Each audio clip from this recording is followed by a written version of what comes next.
Allô, shalom, shalom. Soyez les bienvenus dans ce premier numéro qui se base sur l'assurance du salut. C'est important de savoir comment obtenir l'assurance de notre salut, comment être né de nouveau. Et beaucoup sont dans cette confusion, ils ne savent pas comment le faire, ou peut-être ils l'ont fait, mais ils ne se souviennent plus. Et ils sont en train de se demander, comment faire pour avoir cette assurance-là? C'est très important d'avoir l'assurance que j'ai fait la paix avec Dieu, que je suis né de nouveau. Permettez-moi de prier avant de commencer ce partage. Père Saint, nous te bénissons, nous te confions ce moment de partage. Daigne nous faire du bien alors que nous sommes en ta présence. Bénis mon frère, ma soeur qui écoute cette vidéo. Bénis-le, bénis-la. Accorde-nous la grâce de découvrir la vérité, de vivre la vérité, de faire un avec la vérité à travers ta parole. Au nom de Jésus-Christ. Amen. Alors, un jour, il y a quelqu'un qui a eu ce problème, qui est venu à Jésus, et il s'appelle Nicodème. C'est dans Jean 3, du verset 1 jusqu'à la fin, vous allez découvrir leur conversation là-bas. Il a demandé à Jésus, comment peut-on naître de nouveau? Il dit, comment un homme peut-il naître quand il est vieux? C'est le verset 4. Comment un homme peut-il naître quand il est déjà vieux? Parce que c'est la condition que Jésus avait posée pour qu'il puisse avoir la vie éternelle. Nicodème était déjà dans la religion juive, il était dans le judaïsme, il allait à la synagogue, il était le docteur d'Israël, le docteur, ce n'est pas un docteur, le docteur, donc celui qui enseignait la loi, mais il n'était pas né de nouveau. Et c'est Jésus qui va le lui rappeler que tout ce que tu fais là, mon frère, si tu ne nais pas de nouveau, tu as travaillé en vain. Et il va demander à Jésus comment peut-il se faire, comment cela peut-il se faire, comment je peux faire pour naître de nouveau. Et écoutons la réponse de Jésus. Jésus va lui dire, Dieu a tant aimé le monde qu'il a donné son Fils unique, afin que quiconque croit en lui ne périsse point, mais ait la vie éternelle. Je relis encore le verset là, parce que nous avons beaucoup de confusion. Dieu a tant aimé le monde. Le monde là-bas, c'est toi et moi qui sommes dans le monde. Ce n'est pas les microbes et les virus. Non, Dieu aime le monde, c'est-à-dire toi et moi. Chaque être humain créé à son image, Dieu nous aime. Il a donné son Fils. Donc l'amour de Dieu a poussé Dieu à offrir la solution au problème de l'homme. Parce que vous savez, bien-aimés dans le Seigneur, ou peut-être vous qui ne connaissez pas encore les 4 lois spirituelles, regardez bien, c'est les 4 lois spirituelles, c'est ça. La première loi, c'est que Dieu nous aime. C'est la première loi. Dieu nous aime. D'un amour tellement grand. Dieu nous aime. Dieu t'aime, toi et moi. Dieu nous aime. Et comme il nous aime, nous sommes nés pécheurs, séparés de Dieu. C'est la deuxième loi. Romains 3, verset 23 le dit clairement, tous ont péché et sont privés de la gloire de Dieu. Alors, pour ne pas nous laisser être séparés de Dieu, vous voyez, vous regardez sur cette image, elle est un peu floue, mais ces 2 montagnes sont séparées par une vallée, c'est-à-dire un trou qui les sépare. Et ça, c'est la séparation qu'il y a entre un homme qui est né et Dieu. Nous sommes tous nés dans la désobéissance que Adam avait déjà, le premier homme avait choisi de ne pas suivre Dieu. C'est ça le péché. le fait de ne pas, n'est-ce pas, être en communion avec Dieu. Et donc, et cela est le problème. Mais à ce problème-là, Dieu a pourvu à la solution qui s'appelle Jésus. Jésus est la solution, il y a de l'espoir pour toi. Amen. Jésus est la solution au problème du péché. Et c'est ça que Jésus, la solution qui est venue là, Jésus est la solution, mais la quatrième loi, chacun doit faire le pas pour accueillir Jésus. C'est ça la nouvelle naissance. Et du coup, tous les êtres humains sur la terre ne sont pas des enfants de Dieu, ne sont pas nés de nouveau. C'est ce que ça veut dire. Pour être dans une famille, il faut soit que tu es né, soit tu es né dans cette famille biologiquement, ou la deuxième loi, la deuxième possibilité pour que tu sois membre d'une famille, c'est que la famille t'a adopté. C'est l'adoption. Et donc, la deuxième solution, qui est une solution légale, une solution donc qui est spirituelle, c'est cette démarche-là que Jésus nous propose. Dieu veut nous adopter. Mais la procédure d'adoption divine, c'est ça qui est Jean 3, verset 16. Dieu a tant aimé le monde qu'il a donné son Fils, afin que quiconque, que tu sois blanc, noir, rouge, vert, bleu, qui que tu sois, si tu crois, parce que la foi, permettez-moi de vous expliquer la foi, c'est quoi? La foi, c'est le fait de tendre à Dieu la main, c'est-à-dire le fait de dire à Dieu, Seigneur, je ne peux pas me sauver moi-même, je viens à toi. Et quand on tend la main à Dieu, Dieu avait déjà tendu une main qui s'appelle la grâce. Allons dans, et ouais, avec Jean 3,16, on sait clairement que c'est par la foi qu'on obtient la vie éternelle. Et ça n'attend pas, hein. C'est là. Allons dans Jean 5. D'abord, Jean 5, verset 24. Jésus toujours, la solution de Dieu nous parle. En vérité, Jean 5, 24, je vous le dis, celui qui écoute ma parole et qui croit à celui qui m'a envoyé a la vie éternelle et ne vient point en jugement, mais il est passé de la mort à la vie. Oh! Alléluia! Que le Seigneur soit béni. Que le Seigneur soit béni pour son salut pour toi et moi. La Bible dit, c'est Jésus qui parle. J'aime beaucoup la parole de Dieu. Nous sommes dans Louis II. C'est la version la plus simple, accessible. Je vous le dis, celui qui écoute ma parole, parce qu'il faut d'abord écouter la parole avant de croire, et qui croit. Ceux qui écoutent la parole ne croient pas. Ils sont condamnés eux-mêmes. C'est ça, le verset 18 de Jean 3 le dit clairement. Verset 18 dit, Dieu en effet n'a pas envoyé son Fils dans le monde pour qu'il juge le monde, mais pour que le monde soit sauvé par lui. Celui qui croit en lui n'est point jugé, mais celui qui ne croit pas en lui est déjà jugé, parce qu'il n'a pas cru au nom du Fils unique de Dieu. Le jugement, c'est au niveau de la foi en Jésus-Christ. Quand tu reçois Jésus-Christ, c'est-à-dire quand tu crois que Dieu, il est sérieux et qu'il a envoyé Jésus mourir à la croix pour toi et moi, si tu as cette foi en toi, elle dit que Jésus, Jésus n'a pas la vérité, Jésus est la vérité. Donc c'est la vérité qui parle. Jésus est la vérité et c'est la vérité qui parle. Dieu n'a pas envoyé Jésus pour te condamner, toi et moi. C'est pour que nous soyons sauvés. Jean 6, verset 29. Jésus leur répondit, l'œuvre de Dieu, c'est que vous croyez en celui qu'il a envoyé. Vous voyez, la foi même, c'est une œuvre. Parce que Dieu a fait quelque chose.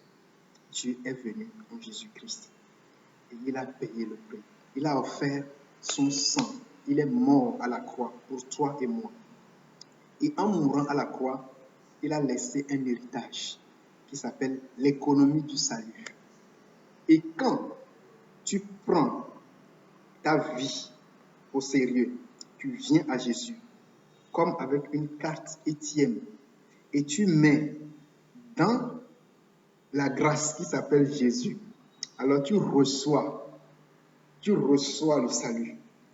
Et tu as un gage avec ce salut. On va parler de ce gage aujourd'hui. Mais on va parler d'abord de recevoir le pardon des péchés en Jésus-Christ. C'est aussi ça la nouvelle naissance. Qu'est-ce qu'il faut faire pour avoir cela? C'est pas la grâce. Beaucoup sont souvent dans la confusion. Ils disent, ok, bon, maintenant, s'il m'arrivait de faire un péché, est-ce que je suis toujours sauvé? Bien sûr, je suis sauvé. Je suis devenu enfant de Dieu.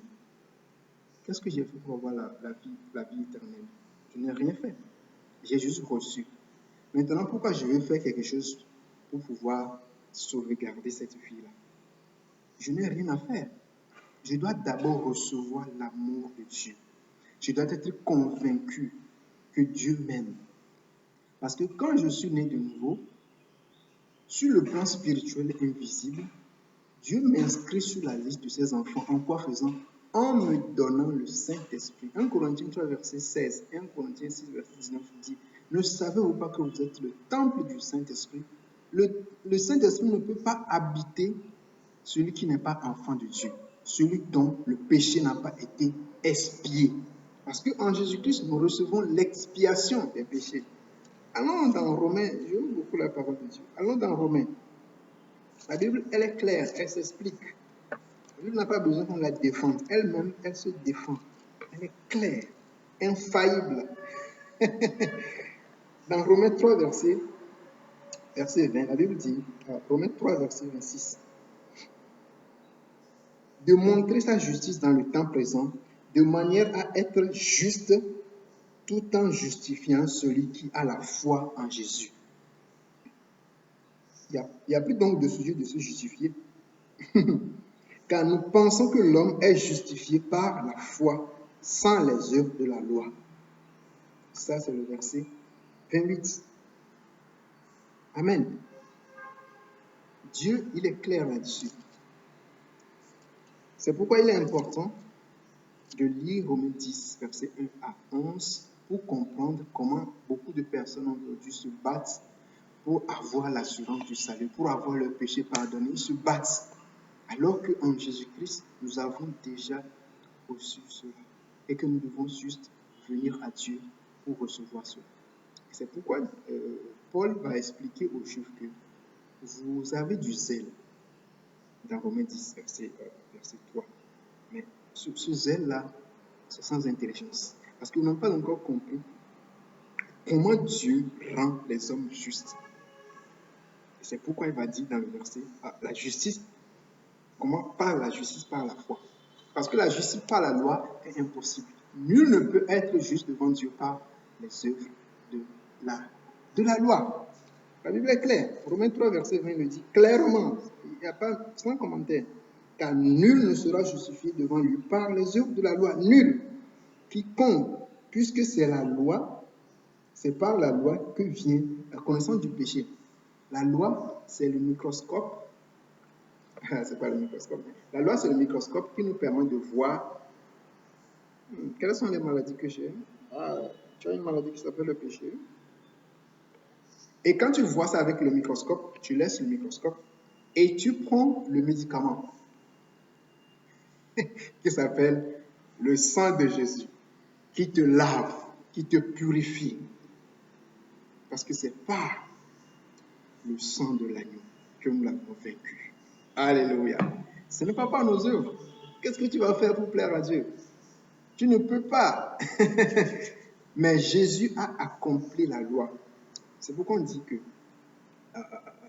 il est venu pour que les brebis aient la vie et qu'il est en abondance. Jésus est venu pour cela.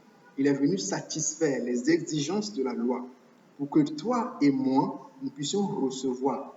Même, il y a certains qui prennent Abraham pour dire non, Abraham, il a fait, c'est pourquoi. Non, on ne comprend pas la parole de Dieu. Allons dans Romains, dans Galates. Abraham crut et cela lui fut imputé à justice. Abraham crut, c'est tout. C'est par la foi. Ce n'est pas parce qu'il a fait quelque chose. Galates 3, verset 6. comme Abraham crut à Dieu et que cela lui fut imputé à justice. Abraham crut. Et la Bible dit encore le verset 7, reconnaissez donc que ce sont ceux qui ont la foi, qui sont fils d'Abraham. C'est l'ignorance parfois qui fait qu'on est dans le doute, on a peur. Mais quand on vient à la parole, elle nous éclaire. Nous avons la joie au cœur. Ta parole, c'est une lumière, une lampe sur notre chemin. Parce qu'on est dans un monde de ténèbres. Il y a beaucoup de mensonges autour de la relation avec Dieu. Ne base pas ta relation avec Dieu sur ce qu'un prophète a dit, sur ce qu'un homme de Dieu, aussi puissant soit-il, a dit. Non, base cela sur la parole de Dieu. La parole de Dieu. Et avec la parole, elle ne change pas. Même si tu bases ça sur tes sentiments, un jour tu vas te sentir que tu n'es pas enfant de Dieu. Mais reviens. Qu'est-ce que la vérité dit? La vérité se trouve dans la parole. Et je vais finir ce partage avec Éphésiens 2, verset 8. Je sais que Dieu est en train de faire du bien à quelqu'un qui écoute et qui voit cette vidéo. Éphésiens 2, le verset 8. Voilà. Éphésiens 2, verset 8. La parole de Dieu nous dit ceci. Car c'est par la grâce que vous êtes sauvés par le moyen de la foi. Et cela ne vient pas de vous, c'est le don de Dieu. Le verset 9 va confirmer pour dire, ce n'est point par les œuvres afin que personne ne se glorifie. C'est par la grâce. C'est gratuitement que nous sommes sauvés. Ce n'est pas parce qu'on a fait quelque chose. Donc cessez de vouloir faire des choses pour plaire à Dieu. Vivez son amour. Recevez son amour. Entre parenthèses. Quand tu es aimé de Dieu, tu as reçu l'assurance de ton salut. Tu ne peux pas vivre une vie en désordre. C'est ceux qui ne sont pas de la famille là. C'est eux qui se demandent là, comment je vais faire pour me maintenir membre de la famille. Qu'est-ce que tu as fait pour être citoyen de ton pays? Qu'est-ce que tu as fait? Dis-moi clairement. Qu'est-ce que tu as fait pour être citoyen de ton pays? Tu n'as rien fait. Tu es né dans le pays là. Et puis la loi te confère la citoyenneté de ce pays. C'est pourquoi Jésus dit, si tu ne nais pas dans le royaume, tu ne peux pas. Tu vas être un clandestin. Et les clandestins sont foutus dehors. C'est les clandestins qui ont peur. Les fils de Dieu n'ont pas peur. Hein? Ils sont dans la joie. Ils circulent librement. Quand ils voient un soldat, ils le saluent. Ah, salut, mon pays, frérot. Ils sont dans la joie. Pourquoi? Parce qu'ils sont des enfants. Des enfants du pays. Ils n'ont pas peur. C'est comme ça, quand tu deviens enfant de Dieu, tu n'as pas peur de perdre ton salut. Est-ce que tu as peur de perdre ta citoyenneté? Comment? Même si tu es en prison, tu es quand même un citoyen en prison. Parce que tu ne respectes pas les lois. Donc, tu vas souffrir. C'est un peu ça. Un enfant de Dieu qui ne respecte pas les lois divines, il va souffrir. Mais il est quand même enfant de Dieu. Il va souffrir. Mais il est quand même enfant de Dieu. Ça, au moins, il a ça. Mais il va souffrir s'il ne respecte pas les lois de Dieu. C'est tout. Respecter les lois ne fait pas de vous enfant de Dieu. Mais quand on n'est pas sauvé par la loi, mais on est sauvé pour bien accomplir la loi. Parce que quand on est sauvé, Dieu nous donne le Saint-Esprit qui habite en nous et qui nous donne la capacité de faire ce que Dieu demande. C'est celui qui n'a pas le Saint-Esprit qui se bat pour pouvoir faire les choses que Dieu veut. Mais quand tu as le Saint-Esprit, allons-y dans 2 Corinthiens 5, verset 17, pour finir. Parce que quand on est sauvé, on devient, n'est-ce pas? 2 Corinthiens 5, verset 17, la Bible dit ceci. Déjà 2 Corinthiens 5, le verset 7 va dire, nous marchons par la foi et non par la vue. Ah, ça c'était un bonus. Si quelqu'un est en Christ, il est une nouvelle créature. Les choses anciennes sont passées. Voici, toutes choses sont devenues nouvelles. Et tout cela vient de Dieu. C'est de Dieu, ce n'est pas de toi et moi. Oh là là. Et cela vient de Dieu, ça c'est le verset 18, qui nous a réconciliés avec lui par Christ et qui nous a donné le ministère de la réconciliation. Et qui nous a donné le ministère de la réconciliation. Et, vous voyez, retournons encore dans Éphésiens 2, verset 9. Éphésiens 2, verset 9. Il dit, voilà, verset 10. Car nous sommes son ouvrage, ayant été créés en Christ pour de bonnes œuvres que Dieu a préparées d'avance afin que nous les pratiquions. C'est tout.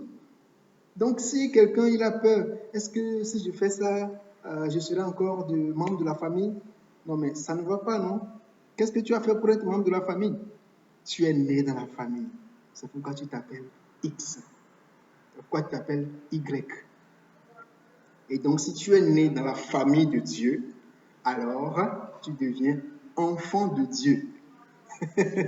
Dieu te donne son nom. Alléluia. Que le Seigneur, alors que nous partageons sa parole, que le Saint-Esprit convainc quelqu'un. Que le Saint-Esprit, parce qu'il a le ministère de convaincre quelqu'un du péché ou de lui rappeler, Romains 8, verset 16, l'Esprit rend témoignage à notre esprit que nous sommes enfants de Dieu. Parce que parfois, il peut arriver que bon, tu as un peu, la chair peut te dire, mais est-ce que toi, tu es toujours enfant de Dieu avec ta vie là, avec, un enfant de Dieu a une vie rangée normalement. Mais on apprend à vivre comme enfant de Dieu. Parce que la liberté s'apprend aussi. Donc la vie d'enfant de Dieu s'apprend. Mais on est d'abord enfant de Dieu. Et nous allons finir avec 1 Jean. Wow, j'aime beaucoup la parole de Dieu. Elle est magnifique. The word of God is magnifique. 1 Jean, qu'est-ce que je raconte? 1 Jean 5, le verset 13. Écoutons la parole de Dieu. Il dit, je vous ai écrit ces choses afin que vous sachiez que vous avez la vie éternelle. Non, attendez, soulignez d'abord. Je vous ai écrit ces choses afin que vous sachiez que vous avez la vie éternelle. Non, on va lire ça encore. 1 Jean 5, verset 13. Je vous ai écrit ces choses afin que vous sachiez que vous avez la vie éternelle, vous qui croyez au nom du Fils de Dieu. Waouh!